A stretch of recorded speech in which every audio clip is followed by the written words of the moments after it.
وطر ایک پڑھ سکتے ہیں؟ جی پڑھ سکتے ہیں. حضرت سعد ابن ابی وقاص کے بارے میں الموطا امام مالک میں آیا کہ وہ عشاء کی رکھتے ہی 5 پڑھتے تھے، 4 فرض اور 1 وطر.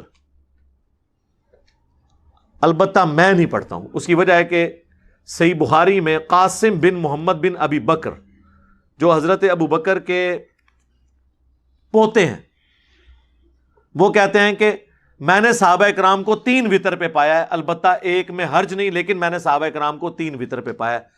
نبی علیہ السلام سے کم از کم 3 وطر ہی ثابت ہیں. وہ جو بخاری مسلم میں آیا نا کہ اینڈ پہ آپ ایک رکعت ملا کے سب کو وطر کرتے تھے، تو وہ یوں ہوتا تھا کہ 2 + 1 3 وطر، 2 + 2 + 1 5 وطر، یا 5 ایک سلام سے بھی ثابت ہیں صحیح مسلم میں، جس میں آخری رکعت میں آپ تشہد بیٹھتے تھے. 7 9 11 13 تک ثابت ہے. لیکن اس میں چھڑا جنہوں کہتے ہیں نا کلا ایک وطر نہیں ہوتا سی، 2+ کر کے ہوتا تھا.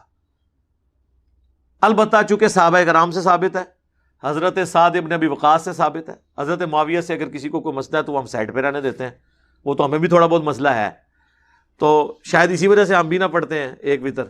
ہم اس سنت کو اڈاپٹ کرتے ہیں جس پہ ہم نے صحابہ کی اکثریت کو پایا.